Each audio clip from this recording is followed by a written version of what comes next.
Bonjour ou bonsoir, bienvenue dans cette nouvelle histoire, ce nouveau récit dramatique. On est en 1948, dans ces eaux-là, en pleine montagne. Une ferme qui s'appelle l'Île aux Chèvres. Une ferme, une bergerie, où il y a une cinquantaine, une soixantaine de chèvres. Et dans la partie habitation, il y a un puits à l'intérieur de la partie habitation.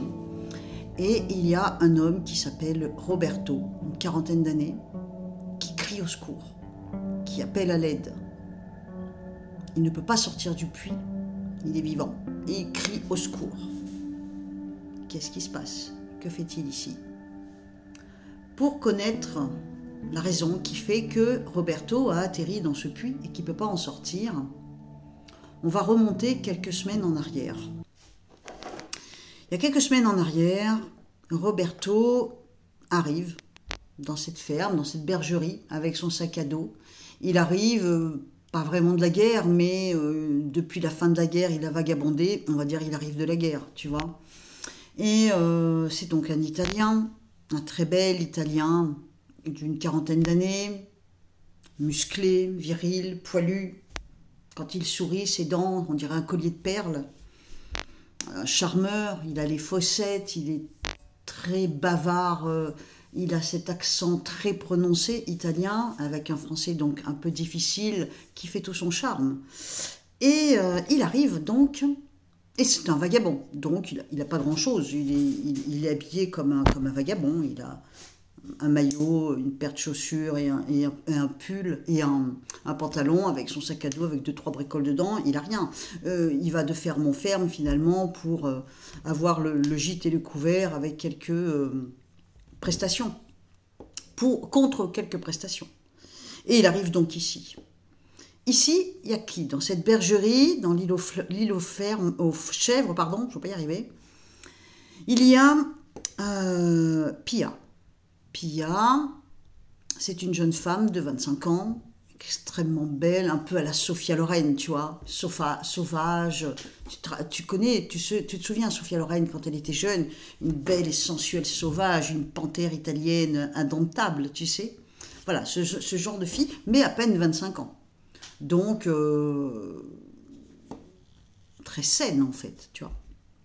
Mais elle a cette sensualité débordante et cette sauvagerie. Et donc quand elle arrive avec ses chèvres qu'elle a emmenées pâturer, elle les emmène elle essaye de les faire entrer dans l'enclos, puis bon, quelques chèvres lui échappent, donc elle crie comme ça, allez, on rentre et tout ça. Et lui, il arrive sur cette entrefaite, et elle a peur, mais qui êtes-vous? Qu'est-ce que vous voulez? Qu'est-ce que vous faites ici? Donc elle essaye de se montrer agressive en fait pour se protéger. Et il lui dit, n'ayez pas peur. Donc il l'aide à rentrer les chèvres dans l'enclos. Donc elle comprend qu'il lui fera pas de mal, mais elle veut savoir qui il est. Alors, ils sont dans un endroit tellement désert qu'un homme qui débarque là, comme ça, bon, on a besoin de se sentir en sécurité, donc on a besoin d'avoir plus d'infos. Et il lui dit, je m'appelle Roberto, donc il a une quarantaine d'années, il arrive de la guerre, il lui explique. Il lui dit, j'étais avec votre frère, Sergio. Elle lui dit, vous connaissez Sergio? Et oui. Et donc, elle sait très bien sûr, que son frère est décédé. Sergio, c'est le frère de Pia, mais c'est aussi le mari d'Angela. Angela qui a une trentaine d'années, donc Pia a 25 ans à peu près. Angela a une trentaine d'années. Et Angela a une fille, Sylvia, qui a une 15-16 ans. Et elles vivent que toutes les trois dans cette bergerie. En fait, Pia a accepté de rester avec sa belle-sœur à partir du moment où son frère est décédé. Et comment tu l'appelles, Roberto, il explique qu'il a un message du défunt, on va dire ça comme ça, et qu'il était très ami avec lui. Il explique en tout cas à Pia toute la complicité qu'il a pu avoir, il lui fait voir en fait avec tous les exemples qu'il lui donne, voilà, je sais que toi c'est Pia, je sais que sa femme s'appelle Angela et qu'ils ont une fille, je sais ci, je sais ça. Donc on va dire Pia est beaucoup plus en confiance. Elle le laisse rentrer dans la grande maison dans une ferme, hein, où il y a à peine une cheminée, une espèce de fontaine qui fait un bruit de dingue, la pompe fait un bruit de dingue, il y a un énorme puits dans la pièce et une énorme table en chêne avec des bancs et puis quelques escaliers, et dans le couloir en haut des escaliers, eh ben, il y a 3 pièces, ce sont les chambres de ces filles, de ces dames. Et en bas, il y a une chambre bureau, on va dire, qui était la pièce privée, on va dire, de Sergio de son vivant. Voilà, on est dans ce genre de décor. Donc, bien sûr, par terre, c'est de la terre battue. Enfin, tu vois, c'est une ferme d'autrefois, quoi. Et donc, il explique, et elle le laisse rentrer. Elle le laisse même la charmer.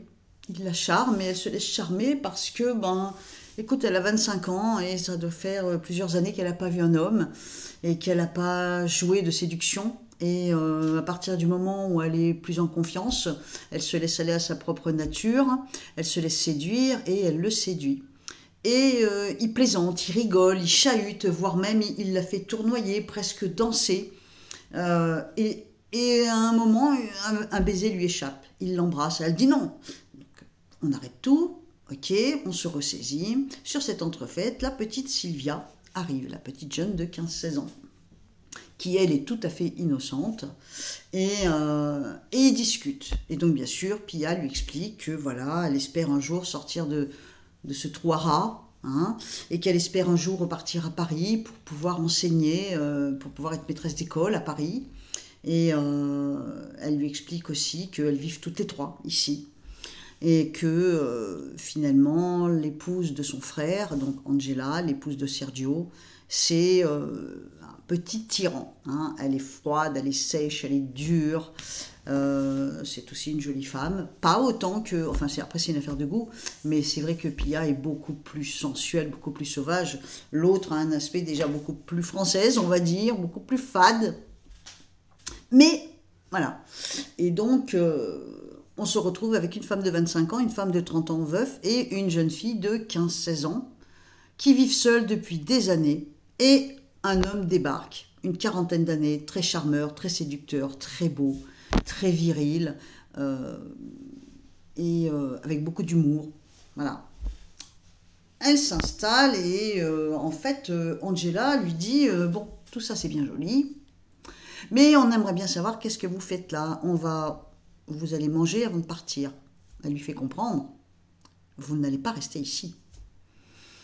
Et il accepte, bien sûr, donc il mange goulûment, il a faim. Et elle lui prépare un ragoût. Et elles sont toutes autour de lui, toutes les 3 autour de lui en train de le regarder. Donc il est assis, elles sont debout, et elles le dévorent des yeux pendant qu'il dévore son repas. Et... pour donner un exemple, quand il a fini de manger, Angela veut ramasser l'assiette pour pouvoir faire la vaisselle. Et il dit non, je fais ma vaisselle moi-même. Et donc, il fait voir que c'est un homme utile, qu'il n'est pas du genre à se faire servir. Et il va laver lui-même sa vaisselle. Et à un moment, Angela dit bon, maintenant ça suffit. Je veux savoir quel est le message que vous avez à nous donner de Sergio, donc son défunt mari. Il lui dit mais le message n'est que pour vous. Il essaye de créer une complicité avec Angela. Il ne veut pas faire fuir les 2 autres, mais il essaye de créer une complicité. Et il dit avant, j'ai des cadeaux à vous offrir. Pia et Sylvia, ouais, super, des cadeaux, qu'est-ce qu'il va nous offrir? Elles sont jeunes, elles n'ont jamais de cadeaux, elles n'ont jamais rien. Pour une fois que quelqu'un leur a acheté quelque chose, elles sont ravies. Donc il y a cette grande table en chêne tout le long de la pièce, comme ça.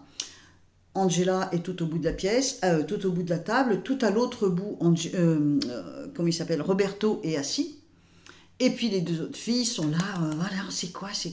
Il prend son sac à dos, il joue le suspense. Pour Sylvia, j'ai choisi d'acheter un bon parfum. Pas pour Sylvia, excuse, pour Pia. J'ai choisi d'acheter un bon parfum parisien. Et il sort un petit flacon d'eau de Cologne, complètement insignifiant, qui est posé sur la table. Donc les filles commencent à rigoler. Après, il dit, pour la jolie Sylvia, des draps de satin pour se confectionner une robe magnifique. Et là, il sort un chiffon. Il le pose sur la table et les filles continuent de rigoler. Et Angela, elle boue. Elle boue parce qu'elle prend tout au sérieux, tout au premier degré. Et elle se dit, en elle-même, elle se dit, il se fout de nous. À quoi joue cet homme? Et il dit, pour notre magnifique Angela, j'ai choisi des pierres, des perles noires, des boucles d'oreilles. Et là, il sort 2 cailloux noirs. Il les pose sur la table. Et elle tape sur la table, elle dit, ça suffit. Dites ce que vous avez à dire et partez. Alors, Pia se lève, elle lui dit, c'est pas grave. Et puis, à un moment, Pia en a marre, elle dit, ça suffit. Et elle se dispute avec Angela. Elle dit à Angela, il y en a marre que tu nous dises ce qu'on doit faire, il y en a marre de ta froideur, de vivre comme des séquestrés, il y en a marre de cette solitude, de ce silence, de ce chagrin. Elle dit, moi aussi je pleure mon frère, mais il y en a marre de pas vivre, on est jeunes, on a envie de vivre, on a envie de danser, et pour une fois qu'un homme est là et qui nous amuse, laisse-le. Angela prend tout au sérieux. Roberto sort un livre, à savoir que Angela voulait absolument, et d'ailleurs Pia va lui faire le reproche, Angela voulait absolument que Sergio, de son vivant, s'enferme dans cette pièce, un bureau, dans lequel il était censé écrire des livres. Elle voulait qu'il devienne célèbre, elle voulait qu'il soit écrivain, alors que c'était un homme de la terre. Mais comme il l'aimait, il essayait de lui plaire, il essayait d'écrire. Roberto est au courant de tout ça. Bien sûr, ils se sont connus pendant la guerre et donc ça a créé des liens et il lui a confié beaucoup de choses. Roberto est au courant, il sort dans une espèce de vieille pochette en carton avec une cordelette, une liasse de papier, de feuilles blanches. Et il dit dans cette pochette, il y a les écrits de votre époux, Sergio. Et Sylvia le prend et elle nargue Angela en lui disant, tu vois ça, ben, tu l'auras pas, tu le veux, ben, viens le chercher, les écrits de ton cher mari que tu as séquestré, que tu as empêché de vivre et que tu nous empêches de vivre de la même façon parce que tu es froide et orgueilleuse. Bref, elle s'envoie des invectives, elle s'arrache le dossier, elles le font tomber, elle serait à 2 doigts de se tirer les cheveux, de se mettre des baffes, mais elles le font pas. Elle se hurle dessus, elle se cramponne au dossier, il tombe par terre, il s'ouvre, il n'y a rien, que des pages blanches. Rideau.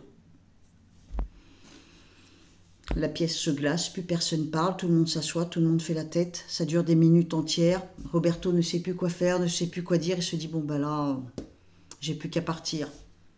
Et Angela lui dit, oui, il faut partir maintenant. Il dit, d'accord, je m'en vais. Il s'en va. Angela est assise dans un fauteuil à bascule devant la fenêtre, certainement la seule fenêtre de la ferme, et on voit au loin partir Roberto. Et tout à coup, les 2 autres éclatent de rire, parce qu'il n'a pas emmené son énorme sac à dos, sa grosse sacoche. Et elles se disent en elles-mêmes, toutes les 3, il l'a fait exprès pour pouvoir revenir. Mais pendant qu'il est au loin et qu'il siffle sur la colline, parce qu'il se doute bien qu'elles sont en train de le regarder, il n'est pas idiot, elles se regardent ensemble, elles se mettent d'accord et elles se mettent à fouiller dans ses affaires. Elles vident le sac et elles vont trouver quelques caleçons, une paire de chaussettes, une chemise. Il y a 2 fois rien, il n'y a rien, c'est un miséreux, il est pauvre, il n'a rien. Et les cadeaux, bien sûr, étaient fictifs, c'était juste pour les faire rêver, pour les distraire. Sauf que voilà, Angela l'a très mal pris. Finalement, elles vont le faire revenir, elles vont le laisser vivre avec eux. Elles vont accepter qu'ils viennent pour le toit, le gîte et le couvert, et il y a la pompe d'eau à réparer, la toiture, il y a des tuiles de foutu, il y a les persiennes qui, quand il y a du vent, sont insupportables. Et en pour, il sera nourri, logé. Donc, il accepte. Elles sont heureuses, il y a un homme à la maison, il met de la joie, de la gaieté, Angela toujours sur sa réserve, elle surveille tout, et les 2 autres s'amusent comme des petites folles. Et puis les jours passent, et puis ça devient plus calme. Et puis Angelo s'installe tranquillement. Et pendant que les 2 autres sont contentes tout simplement, c'est-à-dire Pia et Sylvia, sont contentes qu'il y ait un homme à la maison. Mine de rien, un beau soir, Roberto va dans la chambre de Angela. Il lui dit, elles sont adorables, elles sont mignonnes, elles sont belles, elles sont... Mais toi, ça n'a rien à voir. Toi, tu es la plus importante. Et Angela a peur, elle ne veut pas se laisser séduire parce que elle a connu quand même l'amour, elle a eu un homme, elle a eu un mari, contrairement aux deux autres, puisqu'il y en a une, c'est sa fille, et l'autre, c'est sa belle-sœur, sa jeune belle-sœur. Et elle sait ce que c'est que l'amour. Et les jours ont passé, et elle aussi, elle est littéralement séduite par Roberto, comme les deux autres. Mais elle ne veut pas l'admettre. Elle ne veut pas admettre qu'elle est séduite par Roberto. Et il lui dit... il s'approche d'elle sur le lit, hein, dans la chambre il n'y a pas grand chose, il y a juste un lit à barreaux, il s'approche et elle lui dit n'approchez pas ou je crie. Et puis le fait qu'il approche fait tomber un cadre tellement la maison est un peu château branlant, c'est une vieille baraque, une vieille bicoque. Et ce soir-là, Sylvia, maman, toc toc toc, maman, réponds, qu'est-ce qu'il y a, pourquoi tu cries? Pour rien, j'ai juste fait tomber quelque chose, rendors-toi, va te coucher. D'accord maman. Et là, Roberto comprend qu'il a le feu vert. Parce que si elle avait voulu le faire sortir de la chambre, c'était l'occasion. Donc, elle accepte finalement de devenir sa maîtresse. Elle se laisse embrasser, elle se laisse aller dans ses bras, et elle devient sa maîtresse. Mais les deux autres ne sont pas dupes. Les jours passent, et petit à petit, Sylvia s'aperçoit que ce monsieur est en train de prendre la place de son papa, défunt papa. Sans rien faire, il n'en fout pas une rame.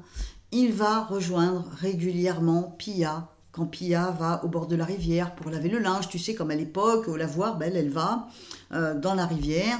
Donc c'est en plein été, il fait très chaud, elle va laver les draps. Elle remonte la jupe jusqu'à la culotte, elle a des décolletés à outrance, elle s'en fout, elle est en pleine nature. Bien sûr, elles sont pauvres et donc elles n'ont pas de corsage, elles n'ont pas tout ça, pas de soutien-gorge, bien sûr à cette époque il n'y en a pas. Donc on n'est pas loin d'une sensualité, on est vraiment dans une sensualité débordante avec Pia. Comment veux-tu que Roberto résiste? Il ne peut pas. Donc il ne peut pas s'empêcher d'aller voir régulièrement Pia. Et petit à petit, Pia a une énorme envie de lui, un grand désir. On ne peut pas dire qu'elle l'aime, mais elle a extrêmement envie de faire l'amour avec lui. De faire l'amour tout court, et comme il est là, ça tombe bien, elle a très envie. Mais elle sait qu'il ne faut pas. Et puis, elle se doute bien, elle a bien compris qu'il y a quelque chose avec Angela, et Pia, toute jolie jeune femme qu'elle est, elle n'est pas mauvaise. Et elle ne va pas faire ça à Angela. Et Roberto continue de tourner autour comme ça. Et puis la petite, petit à petit, commence à réaliser que, ma foi, il lui fait de l'effet. Et elle regarde son propre corps, elle commence à admirer ses seins, elle commence à se regarder beaucoup plus dans le miroir, à s'apercevoir qu'elle a une jolie taille bien dessinée. Et donc, elle aussi, elle a envie de coiffer ses cheveux différemment, bref, de le séduire. On peut dire qu'à ce stade de l'histoire, elles sont toutes les trois amoureuses de lui. Angela est devenue la maîtresse de Roberto et elle est extrêmement amoureuse de lui. Pia n'est peut-être pas follement amoureuse de lui, mais elle a très envie de faire l'amour avec lui. Et la petite Sylvia, ma foi, il agite tous les hormones de cette jeune et belle enfant. Donc, le temps qui passe fait que Sylvia va devenir agacée parce qu'elle s'aperçoit qu'elles sont déjà très pauvres et que il fait rien à part se promener, à part siffler, il répare rien. Et elle lui explique, dis donc maman, t'as pas l'impression que ton protégé là, il profite de nous parce qu'il mange beaucoup, il mange même plus que nous. On n'a pas d'argent, il nous coûte cher, mais au final, il fait quoi ici? Maman, il faut te ressaisir, ouvre les yeux, essaye de comprendre ce qui est en train de se passer. T'es qu'une gamine, tu comprends rien. Ne te mêle pas des histoires des adultes. Elle lui dit, t'inquiète pas. J'ai grandi, je sais ce qui se passe, je comprends très bien et je vois clair. Bref, la mère et la fille se disputent. Du coup, Angela décide de faire partir Sylvia. Elle décide de la faire partir en pension dans la grande ville, où elle rentrerait que les week-ends, et au moins toute la semaine, elle sera au moins déjà débarrassée d'elle. Ensuite, Elle se dit que peut-être Pia, il est temps qu'elle fasse sa vie et qu'elle parte sur Paris, elle pourrait partir elle aussi. En un mot, on va dire que Angela retrouve l'amour.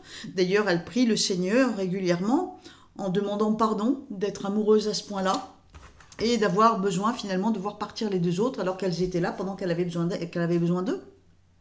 Mais elle a envie de vivre son histoire d'amour seule avec Roberto. Elle n'a pas envie d'être polluée par Sylvia qui n'arrête pas de lui faire des scènes et qui en même temps est en train de tomber amoureuse de cet homme qui est l'amant de sa propre mère.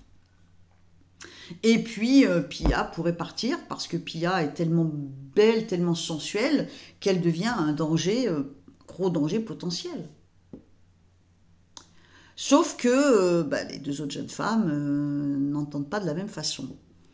Et les choses dégénèrent petit à petit. Un beau jour, Roberto rejoint Pia, comme d'habitude, quand elle promène les chèvres ou quand elle va laver le linge. Et puis, ils passent un après-midi ensemble, de plus en plus, ils se rapprochent, ils s'allongent tous les deux pendant que les draps sèchent, posés. Les draps sont étendus sur les buissons en train de sécher. On entend les cigales et ils s'allongent tous les deux sur le sol, au bord de la rivière, et ils se regardent, et ils se prennent la main, et tu te doutes de ce qui va se passer après. Et quelques heures plus tard, ils reviennent en sifflant, en chantant avec les chèvres et les draps. Ils sont heureux, ils s'amusent, et quand ils rentrent dans le corps de ferme, ils deviennent plus silencieux. Seulement, depuis plusieurs heures, Angela a bien compris qu'il se passe quelque chose. Elle est inquiète, elle rumine, elle se pose un tas de questions, voire même elle a les réponses mais elle ne veut pas l'admettre. Elle bout, elle a même des envies de meurtre tellement elle est jalouse. Et elle ne peut rien dire parce qu'elle ne veut pas qu'il s'en aille. Elle ne peut pas faire une scène parce que se montrer trop jalouse, ça le pousserait peut-être à partir. Donc, que faire? Le soir arrive. Le soir arrive, et là, ça devient très tendu. Roberto est installé à la table, il ne fait pas grand-chose. Et puis, Sylvia et Pia, tu sais, rembobinent de la laine, donc elles sont à une certaine distance entre Roberto et au milieu. Et toutes les deux, elles embobinent les pelotes de laine, le fil. Et Sylvia n'arrête pas de lancer des pics à Pia, parce que Sylvia a compris que Pia avait fait l'amour avec Roberto, mais elle sait aussi qu'il est l'amant de sa mère et que ça devient sérieusement dangereux, sérieusement grave. Sous ce toit, il se passe des choses sérieusement graves. Il y a eu un moment où la petite a demandé au petit vieux qui vient du village leur apporter le lait ou certaines choses, enfin pas le lait, non, mais certaines provisions. Elle lui a dit... Elle lui demande, mais dis donc Édouard, qu'est-ce que disent les gens dans le village sur nous? Et le vieux éclate de rire, je ne sais plus ce qui lui sort, enfin, il éclate de rire en disant que c'est la smala. Hein, là-haut, c'est la smala dans la ferme, il s'en passe des belles. Et elle est humiliée, elle a honte. Et donc, la petite jeune, Sylvia, fait des réflexions à Pia, elle essaye de mettre en boîte un peu sa mère, elle essaye aussi de démolir psychologiquement Roberto, mais bien sûr, elle arrive juste à mettre la pagaille.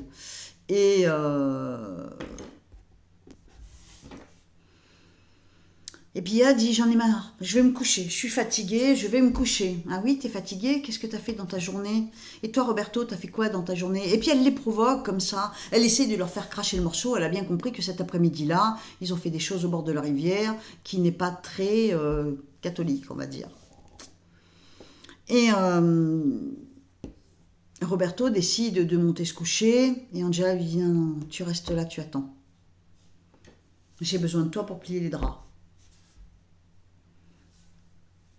Sofia monte se coucher, Sylvia monte se coucher, et Roberto explique que Angela, faut pas t'inquiéter, faut me faire confiance, ça devient difficile, tu deviens méfiante, il faut comprendre que c'est étouffant pour moi, Il lui fait comprendre que ça commence à le gonfler un petit peu, toute cette jalousie, toute cette ambiance, et qu'il pourrait bien partir. Et elle veut pas qu'il parte. Hein. Tous les jours, allumer son petit paquet de cigarettes, quand elle refait le lit, sous son oreiller. Bref, elle l'entretient. Tout simplement, elle l'entretient. Et lui, il profite bien de tout ça. Et il lui explique que finalement, si ça continue, il va partir. Et donc, en gros, elle le supplie. Et il arrive à la remettre complètement dans sa poche. Il arrive à la retourner comme une crêpe. Hein. Et effectivement, elle accepte de faire tout ce qu'il veut. Et donc, elle décide fermement de faire partir Sylvia en pension. Et du coup, la petite Sylvia, elle commence sérieusement à... Je dirais qu'elle est tellement lucide de ce qui se passe que la pression monte en elle. Elle retrouve l'arme de son papa, une petite arme à feu. Et elle va un jour dans la grange où une chèvre est en train de mettre bas. Et elle est catastrophée de voir ce petit chevreau qui sort, tout se sent. Elle est en présence de Roberto et elle pointe son arme sur lui comme ça. Il lui dit: qu'est-ce que tu veux faire? Tu veux me tuer? Et la petite, elle s'écroule. Il arrive à lui enlever l'arme et elle s'écroule. Elle est complètement bouleversée. Elle ne sait plus où elle en est. Elle est amoureuse de cet homme, qui est l'amant de sa mère, qui a pris la place de son père, qui couche avec sa tante. Et il lui plaît tellement. Du coup, elle part en courant.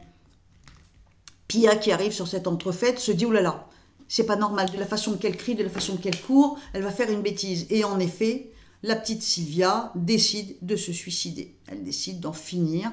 Elle n'en peut plus de cette atmosphère puante et dans laquelle elle ne trouve plus sa place. Et bizarrement, Angela, c'est pourtant sa mère, elle reste immobile. Elle ne va pas courir après sa fille. Roberto est assez écœuré.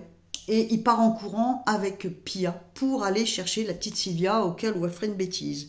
Et bien sûr, elle fait la bêtise. Il y a un pont pas loin, elle grimpe sur le pont et elle se jette dans le vide.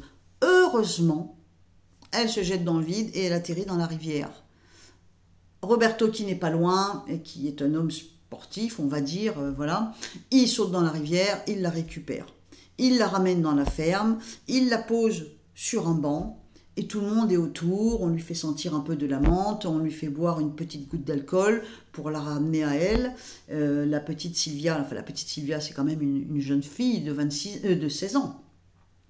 Et elle est toute mouillée, avec sa jupe noire et son chemisier blanc, toute mouillée. Le chemisier lui colle à la peau. Ça fait un effet de transparence et on voit la pointe de ses seins. Et elle commence à s'éveiller et elle n'a Dieu que pour Roberto. Et Roberto est complètement penché sur elle. Et là, Pia, elle dit: mais regarde-moi ce salaud!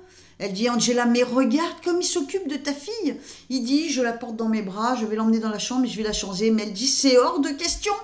Mais quel salaud! Il lui faut les trois, il lui faut toutes. Mais regarde, Angela, fous-le dehors, regarde ce qu'il est en train de faire avec ta fille. Pia voit clair. Elle a bien compris qu'il a couché avec elle, qu'il va continuer de coucher avec Angela, et pourquoi pas coucher avec Sylvia, au point où on en est, les trois pour le même prix. Hein. Donc elle pique une telle colère que Roberto se rend compte qu'elle pourrait finir par éclairer Angela. Il lui met une grande claque, il la fait tomber par terre. Elle dit: regarde, c'est un salaud. Et Angela a tellement peur de le perdre, elle est tellement esclave de ce qu'elle ressent, parce qu'elle réalise que finalement elle n'avait jamais aimé Sergio, et que pour la première fois de sa vie, elle aime quelqu'un, elle est folle amoureuse de lui. Et pour casser un peu cette ambiance, pour changer un peu les esprits, Roberto dit: bon, ok, regarde Pia dans l'état que ça la met, cette grande sotte, elle se fait des films. Écoute Pia, occupe-toi de Sylvia, je ne m'en occupe pas, je la touche pas, comme ça va calmer ta folie, ta peur.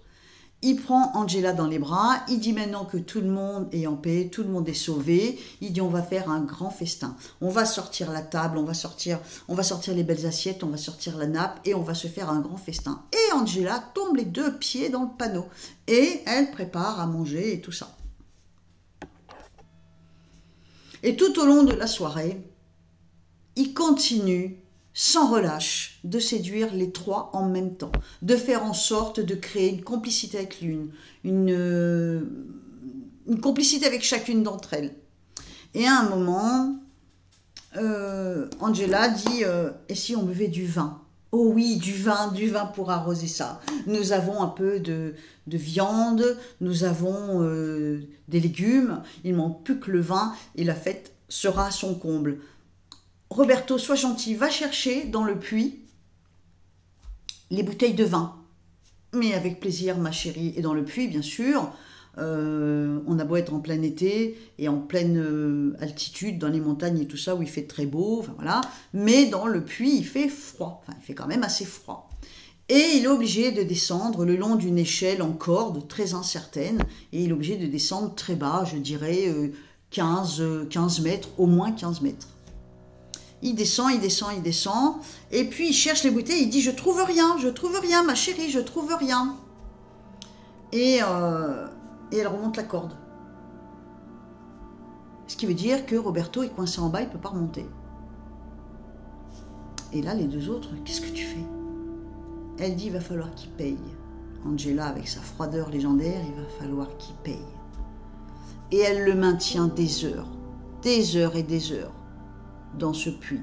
Nous voilà arrivés au tout début de cette vidéo, au tout début de l'histoire. Roberto est coincé dans le puits. Sophia, je t'en supplie, lance-moi l'échelle, aide-moi, les heures passent, il est frigorifié, il est terrorisé. Il sait bien à quoi il a joué. Il sait bien à quoi il a joué et il se doute bien que là, il risque de ne pas s'en tirer comme ça. Et il essaye de manipuler en poussant des cris. « Sylvia, je t'en supplie, je suis comme un père pour toi, aide-moi à sortir de là, vois ce que ta mère est en train de faire. Angela, je t'en supplie, mon amour, sors-moi de là, ne me laisse pas mourir, je ne veux pas mourir, je ne mérite pas ça. » Enfin bref. Et elles restent impassibles toutes les trois. Les deux autres partent dans leur chambre et elles finissent par faire leur bagage. Le jour s'est levé. Pia comprend qu'elles ne peuvent plus rester ici, c'est pas possible. Elle décide d'emmener Sylvia avec elle dans la grande ville pour la déposer à l'internat, on va dire. Et Pia préfère abandonner. Elle décide de partir sur Paris, donc elle accompagne la petite. Et après, elle va partir sur Paris, tenter sa chance pour devenir institutrice, maîtresse d'école. Et elle se dit, ok. Angela veut rester seule avec Roberto, ben restez seule, nous on s'en va. Et donc elles partent, on les voit partir au loin. Et Angela se retrouve seule avec ce fardeau. Roberto est au fond du puits.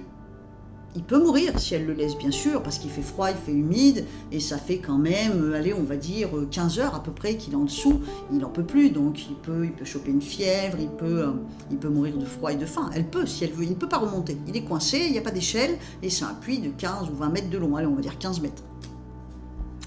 Mais elle est fière. Elle est fière, elle est amoureuse de lui, elle comprend bien qu'il s'est joué d'elle trois, elle comprend bien qu'il a profité d'elle. Elle comprend aussi qu'elle a perdu les deux autres